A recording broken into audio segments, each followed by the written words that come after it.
My story begins on Halloween of 1989, when my family moved to a house out in the country. There were only 4 of us: Mom and Dad, myself, and my much younger brother. Our house was a brick ranch-style home built during the 1960s. The kitchen had a door that led down to the basement. My parents' and siblings' rooms were on the first level. Mine was in the basement. We moved in on Halloween night, and we even had trick-or-treaters while we were moving stuff out of the trucks. My brother and I passed out candy and enjoyed seeing the other kids' costumes from the neighborhood. We also took this opportunity to introduce ourselves. Later that night, when we were all sleeping, there was a sudden horrible sound. Our doorbell was being jammed, and it was making this annoying buzzing sound. It was late, and trick-or-treaters were not supposed to be out at this time. When we went to go see who it was, no one was there. This happened every night for about a week, always after midnight. We thought it could have been some neighborhood kids pulling a prank. The same thing would happen on the next Halloween. For a week after the holiday, we woke up to the buzzing sound. My dad eventually disconnected the doorbell, and that was the end of it, or so we thought. We began to hear someone shuffling in the hallways at night. Sometimes there would be heavy, labored breathing that accompanied the disturbance. Whenever we were in that hallway, it felt like someone or something was watching us. Our family dog stopped sleeping on her dog bed in the living room and began to sleep in the kitchen doorway instead. Every morning we would find the rug folded into a neat square, with our dog resting her head on it. It was weird, but we would brush it off and joked about what a smart dog we had. We lived in that house from 1989 to 1995. My parents owned another home in a different state, but we couldn't move until they sold off our current house, which took many years. Before we left that place, things progressed to hearing our names being called, heavy objects disappearing then reappearing in random places, and hearing the shuffling and breathing every night. Here are some of the other things that my mom has experienced. She claims to have seen the apparition of a child in my brother's room while he was at daycare. During nights, she would sometimes feel her blankets being lifted off of her. She has felt something sit on her bed, but when she wakes up to see what it is, nothing was there. As for me, I've heard my name being called out whenever I was home alone. Some of my belongings have disappeared and never turned up again. My dad's wallet disappeared for about 2 weeks, before it turned up in a very obvious place we wouldn't have missed when we were searching the house for it. When we finally did move out of there, I was grateful to be rid of that place. None of us ever spoke about the experiences we had while we were living there, all agreeing that if we acknowledged it, things would only escalate. We received a call a few weeks later from the new tenants. They were asking my mom about a box of important documents. It was normally kept in the upstairs office. They eventually found it inside of the unfinished bathroom in the basement. We never stored anything in that room, for obvious reasons. Many people who hear stories about haunted houses often say, "Why didn't you guys just leave?" As someone who is in this situation myself, people usually can't for various reasons, and we have to learn to live with it. Humans have a knack for making just about anything seem normal. Our old house was eventually condemned because of toxic molds growing in the basement, along with a gas leak from the poor septic system, combined with exposed wiring in the ceilings. I feel like we could contribute some of the visual and auditory hallucinations to the exposure of toxic fumes, but that still doesn't explain the missing items. Perhaps that whatever was there was trying to warn us that if we stayed, we probably would have ended up contracting some kind of deadly disease. They say that Halloween is when the barrier between the living and the dead is the thinnest, which would explain why these strange occurrences always happened on that night. I'm still left with a lot of questions, but I'll never forget living in that strange place.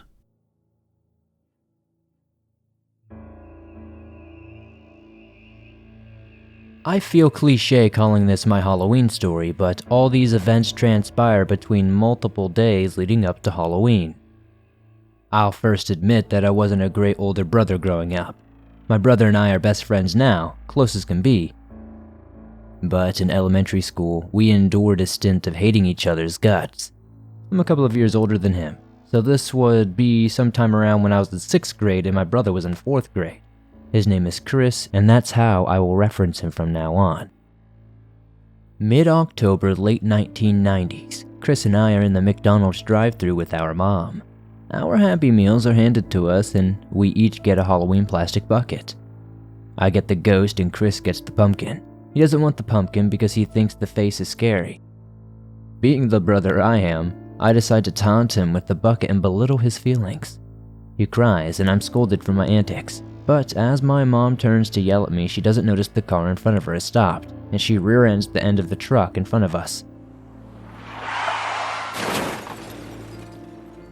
The man gets out, and he's not really upset, even though there's now a pretty good ding in his rear bumper. He looks in the car and smiles at us. As he leans near the driver's window, he speaks kindly with my mom and asks our names while exchanging information with my mom before getting back into his truck. When the man in front leaves the parking lot, he takes a left. We make a right. My mom was a little shaken up, but not enough to direct her straight back toward me. My head is against the passenger window, and I'm still looking into the rearview mirror on my door. I notice the white Toyota make a U-turn and start to follow our car. My mom is still pissed at us, so I hold my tongue for the moment.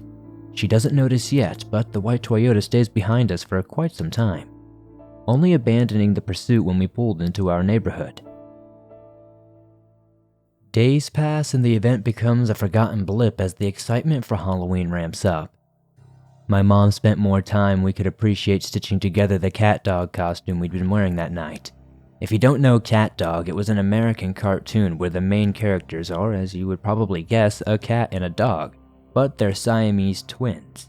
So my brother and I were attached via a big fabric tube sewn to our backs. This was our first Halloween without our mom, and she was more than delighted to make a costume that would force me to keep an eye on my brother. As the sun sets, we're out the door. The fabric tube bends enough for us both to walk side by side, but for comfort, I make my brother walk backwards as I lead the way. There were about 5 houses in our little cul-de-sac loop before you'd be opposite of our house.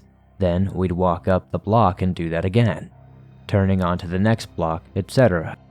I noticed an eerily familiar white truck sitting idling about 40 yards deep. The interior is dark, but I can see a red ember glow of a cigarette, as well as a small exhale of smoke coming out of the driver's side window, signifying that someone is there. I ask my brother if he also thinks this is the same truck from the McDonald's. We spin while walking, so my brother is now in front. He confirms and tells me he can see the big ding our mom had left. We spin back around. We can still hit a couple of houses without going past the truck. Innocently, my brother asks me if the man will ask us for money to fix the ding. At the moment, at that age, I was like, oh crap, yeah, maybe he would. Before we get to the first house fence post, I see the cigarette get flicked out the window, and he's stepping out of the now illuminated truck. He pleasantly shouts our names as if running into old friends. Then he begins to walk towards us. Again, I immediately advised him that our mother wasn't with us tonight, and at that moment and age, even worse, I follow up with, we're all alone out here and don't have money to fix his bumper. He laughs and tells us he's not there for the money. Then he spins a fictional tale about how he's obtained too much candy tonight and needs to get rid of some, and that he didn't want it to go to waste, and remember 2 young men going trick-or-treating that may want some of it. I almost felt indebted to him for how cool he was being about the dent, and I think he could tell. Anyway, on the walk there, I let my brother walk in front as the man tells him about the variety of sweets he'll soon have access to. With me facing the house, I notice it's pretty dead out here, and we may be the only kids on this particular street. I asked the guy, hey, where'd you get all this candy anyway? My brother follows it up with asking if he went trick-or-treating. The man laughs, but he doesn't answer either of our question. Instead, he opens what I assume is the truck door and tells us to hold on just 1 second while he grabs the candy. And just like that, I feel a strong pull on my costume. Before I can even harp on my brother for moving like an idiot, he's screaming, "Let go of me! Let go of me!" And again, a strong pull, almost taking me to the ground. Instinctually, I pull back using my weight to pull myself forward. It's then I realize this guy has a hold of my brother. And by the sheer design of my costume my mother made, he's got a hold of me too. The man is desperately trying to silence my brother, and he succeeds by putting his hand over his mouth to muffle the scream. So I took over, yelling precisely what my brother was and adding, "Help! He's got my brother!" The man seems to grow even more frustrated and seems to pull even harder as he physically picks my brother up. The costume chokes me but doesn't rip. He's picking up and putting down my brother like a rag doll, but without me budging. He can't do anything to get my brother free. I felt him try to grab at me and lift me off the ground, so I spin around. I'm in the position where I'm next to my brother. I realize he can't get us both. I look the guy dead in the eyes, lean over and bite the hand he's holding over my brother's mouth as hard as I can. Ugh, you little motherfucker! He smacks my face away as he removes his hand. He gets in real close and tells me to shut the fuck up, or he will snap our necks. My brother went cold when he said that. I'll never forget it. Terrified, I just keep screaming. I'm yelling in his face and he's looking around. For the first time, I can see he's frantic. He's attempting to cover my mouth with no success. As he tries again, my brother picks back up with the screaming. It seems like so much happened in such a small window of time. The whole thing couldn't have lasted more than a minute, maybe 2 at most. Just as I start to hit this guy as hard as I can hear someone, a new voice. I turn my head but can't entirely move my body due to the man's newfound grip on my costume. But then, sweet release, the man let go of our outfit. Without even a second thought, I yell at my brother to run and we book it. Looking back only once, I could see the truck taking off in the opposite direction. But I can also see a group of neighbors standing there where we were, more coming out of their houses and some calling out to us. We don't stop and we ran all the way home, but not before going inside. We promised each other that we wouldn't tell our mom what happened. Why? We feared that we would never be able to trick-or-treat again. For some reason, we thought we would be the ones in trouble for almost getting kidnapped, which I guess messed us up for quite some time. As a kid, you can only feel safe in so many areas. So be careful, watch your kids and stuff because you never know who might be out there also watching them.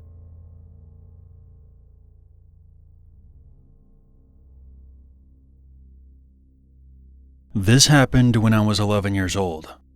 I was trick-or-treating with 2 of my friends, who I will call Tom and Jerry. It was towards the end of the night, and most of the trick-or-treaters had already gone home. We decided to hit one more house before calling it a night. The house that we stopped at looked like it had been abandoned for years, but there was a lit jack-o'-lantern on the front steps, so against our better judgment, we decided to proceed. There were a bunch of scratch marks all over the front door. But before we could knock, we heard a loud scream coming from inside the house.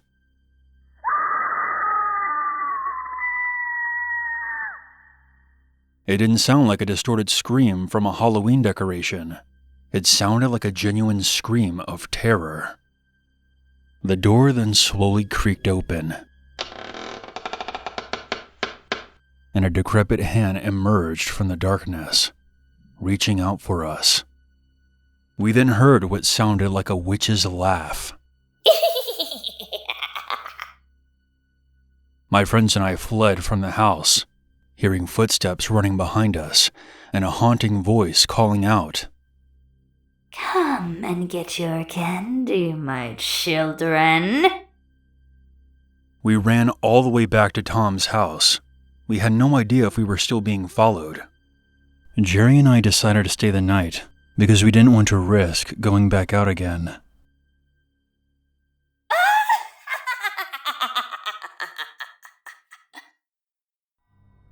I woke up at around 2 a.m. and I heard that same laughter.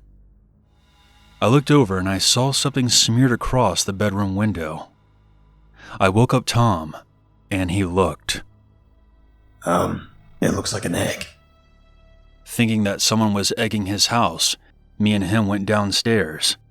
and immediately noticed that one of the windows that faced the street was broken. Tom's parents weren't home at the time. Jerry then came rushing down the stairs. "What's happening, guys? I heard someone laughing outside." From outside the door, we then heard someone say, You forgot your candy, my children. We all then rushed to the nearest window and saw a deranged-looking woman grabbing a pumpkin from Tom's front porch and then hurling it at the door. The insane woman started screaming like a mental patient.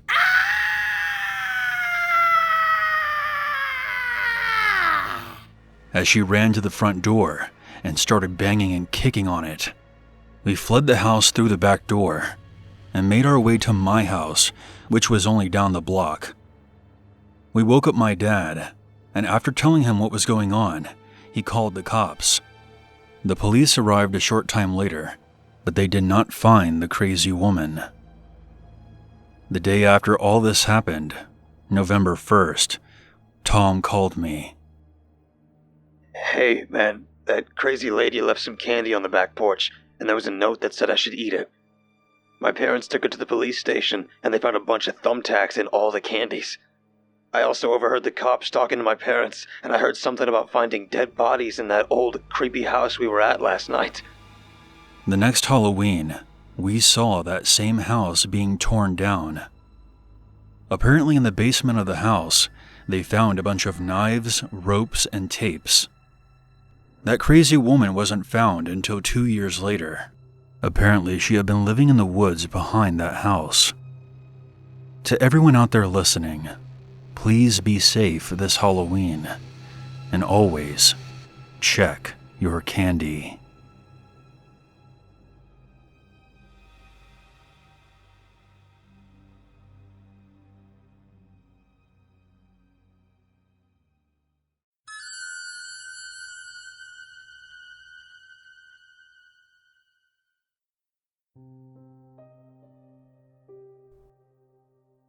So I'll start off by saying that this isn't a creepypasta. It might come off like one because I'm an amateur writer of fiction. However, this story is about the terrible truth regarding psychic abilities. If this is a topic that doesn't interest you and you immediately click away, I can't exactly blame you for doing so. However, I need you to trust me when I say that this story will not be what you expect. I share most of the same opinions when someone claims to have psychic abilities. Staring into crystal balls and palm readings are schemes to make money, and anyone who claims that they can communicate with the dead are not only bad actors, but are also pretty sick for preying on people's desperate desire to speak to their lost loved ones. As far as I'm concerned, there is no human being alive that has the ability to talk to the dead. A friend of mine once told me that you couldn't just pick up some magical phone and call the afterlife. If someone has not moved on, it's like they're stuck in an endless fog. And when they finally encounter someone who can see them, well, they may have been lost for so long that they can't remember what they wanted to say. I'll be the first to admit, there are a lot of bullshit artists out there, but I refuse to allow them to define what I am. I am a person who possesses psychic abilities. It's not something that I'm ashamed of, and I hope to dispel some of the misconceptions that you may have about this topic. Having these powers comes at a cost. Most of us end up in the psych ward. That's the ugly truth about these abilities. If you don't have the mental constitution to deal with seeing and hearing horrific projections in your day-to-day life, then you are destined to spend the rest of your days on medication, staring at a padded wall. I am one of the lucky ones, I suppose. I'm in my mid-30s, and I've come to terms with my condition. I will never call this a gift. Gifts are supposed to bring joy to your life, not add even more turmoil to it. Let me clarify something before we get into this. I am not special, and I am not looking for sympathy. Nor am I trying to lecture you. Everyone has problems that they deal with. Mine just happens to be a bit different than most. I feel like I'm rambling though. Let's start from the beginning. The first time my abilities came to me was when I was about 7. My mother had taken me to the doctor's office because I was having these awful stomach pains. I remember being in the waiting room, reading a magazine, when my mother got up to use the restroom. There was a man and a young girl sitting in the rows of chairs across from me. They were the only other ones in the waiting room. The girl looked to be around my age, maybe a tad older. She was wearing jean overalls over a hot pink shirt with a matching ribbon in her hair. The girl was staring at the ground as she swung her feet back and forth. She was slightly leaning forward with her hands to her sides so that she could watch her shoes disappear, then reappear under the chair. The man who sat next to her was slouched, with both elbows slumped on the armrests. He seemed to be making himself at home. The man had a facial scruff that was about 2 or 3 months away from blooming into a proper beard. His left hand was slowly stroking his chin fuzz, the way someone does when they're in deep thought. His eyes were fixated on the girl next to him. That's when a cacophony of noise and static attacked my eardrums. It sounded like a chorus of murmuring whispers, followed shortly by a loud voice that sounded like it came from someone who smoked 30 packs of cigarettes a day. She's going to get it when we get back home. Oh yes. Kathy doesn't get off until 6. Today will be a good day. She'll get it today. And maybe she'll even enjoy it. I placed my hands over my ears and winced. The man's lips didn't move, but his eyes were still fixed on the girl next to him. The man must have noticed me gawking at him with my hands over my ears. His eyes then focused on me. What the fuck are you looking at, you little shit? At the time, I was too young to put into words the look I saw in the man's eyes. But now that I'm older, I can say with a certain clarity that I was looking into the eyes of a predator. The stranger's lips did not move. He just sat there stroking his chin. I suddenly felt sick to my stomach, and I quickly got up and left the waiting room. I could feel the man's eyes burning holes in my back as I exited, almost tripping over a bead maze that I was too distracted to see. 30 seconds later, I was hunched over, puking into a toilet. I then saw something, a scenario playing itself out in my head, but it was perfectly visible to me. My mother confronted the man in the waiting room, which sent him into a ballistic rage. He then pulled out a knife and stabbed her in the throat. I then saw him holding the young girl in the overalls at knife point, as 2 police officers pointed their guns at him. Something was trying to tell me that if I said anything about this to my mom, there would be big trouble for everyone in that waiting room. So I ended up telling her that I was just having stomach problems, which wasn't exactly a lie. This would be the first of many times that I would have these kinds of visions. Not always, but from time to time, whenever somebody around me has a negative thought, I can hear it, clear as day. It always comes as a loud voice accompanied by several other ones that sound like they're off in the distance. Over the years, I've accepted the interpretation that someone is never really thinking about just one thing, and for a brief moment, I catch a glimpse into their mind. I've been on bus rides, elevators, and movie theaters where I suddenly jump up out of nowhere and cover my ears because someone nearby is thinking about killing their neighbor with a sledgehammer. I then have to find the nearest trash can or bathroom to vomit. It's made for some pretty awkward moments in my life. But I often think back to that first experience I had in the waiting room. That man, who I assume was the father of the girl in the overalls, was having some very disturbing thoughts that day. I can't help but thinking that if I had said something, I could have helped that girl out in some way. God only knows what took place in her home, behind closed doors. That is something that still haunts me to this day.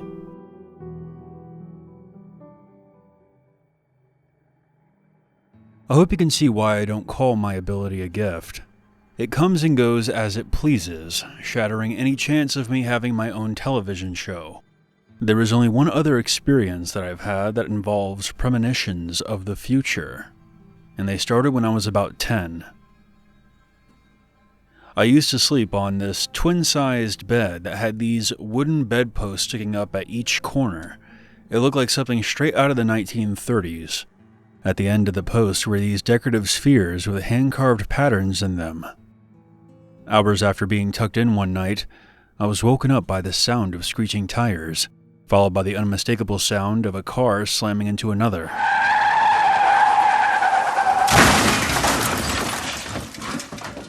The disturbance sounded as if it was happening in my bedroom.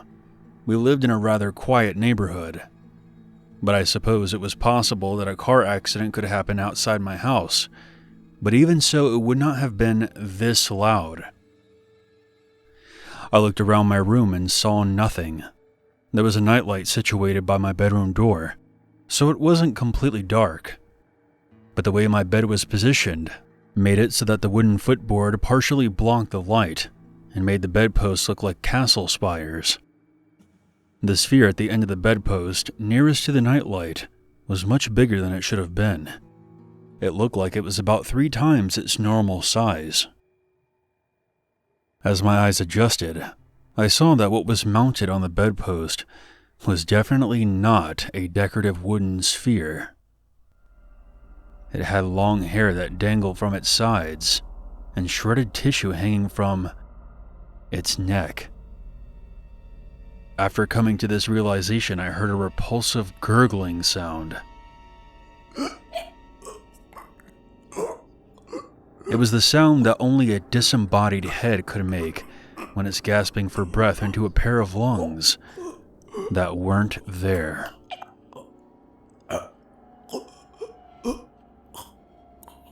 I raced out of my bedroom screaming. After my parents calmed me down, they agreed to let me sleep with them for the rest of that night.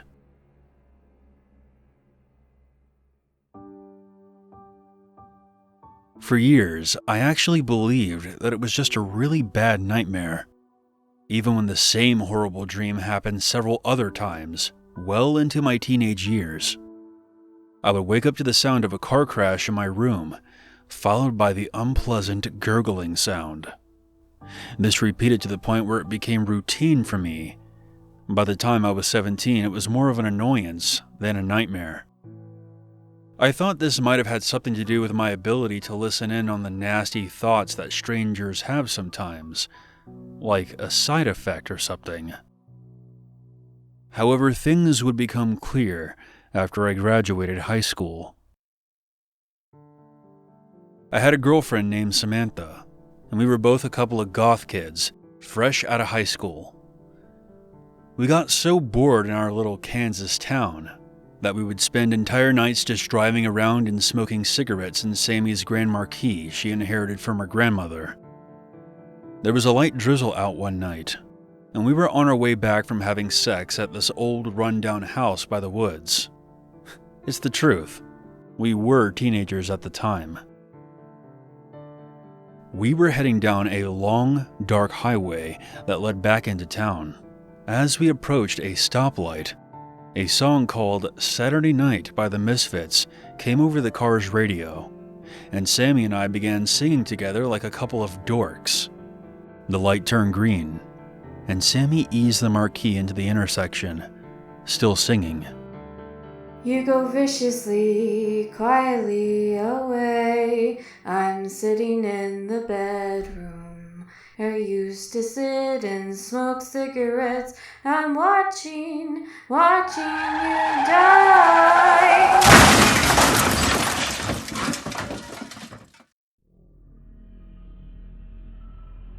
The car was suddenly sent sideways as a truck slammed into us, going at least 50 miles per hour.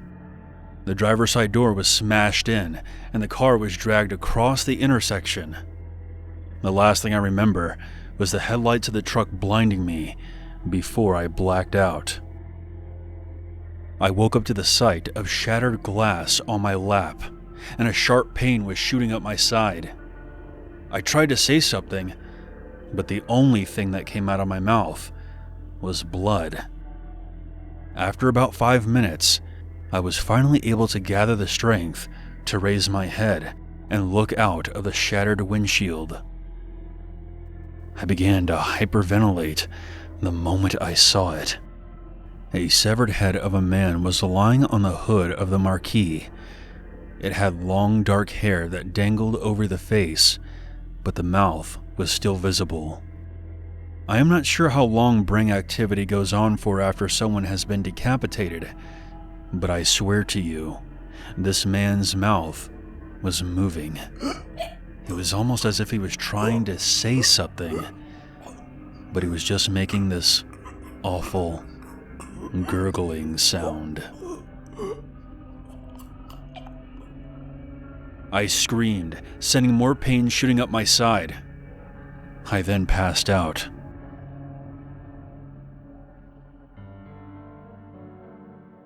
I woke up several days later in the hospital. My left arm, along with 3 of my ribs, were broken. I was also recovering from a severe concussion where my head smacked into the passenger side window. It turns out that a drunk driver had slammed into us and pinned our car to an electrical pole just off the old highway. The force of the impact had broken Sammy's neck, and she died before the ambulance arrived. I was the sole survivor of the crash. It was about a week before I could properly speak again.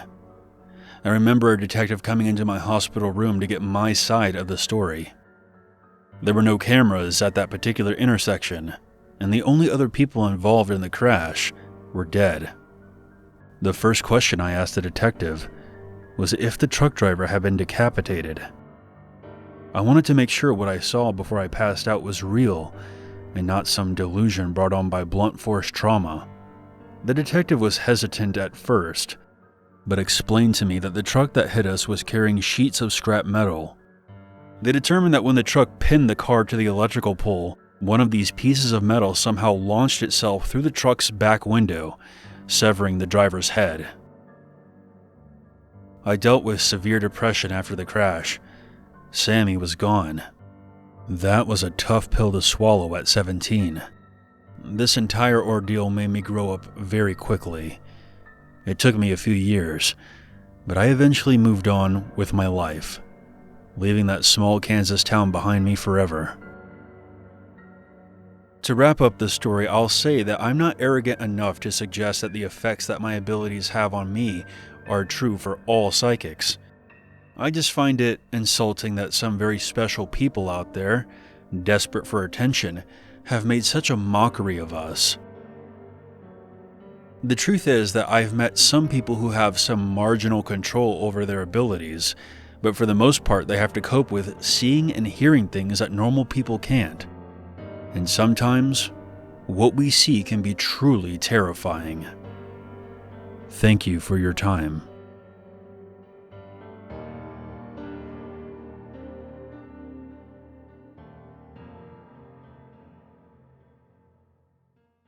Fuck this cowboy shit! You fucking ho dunk, po dunk, well then there, motherfuckers!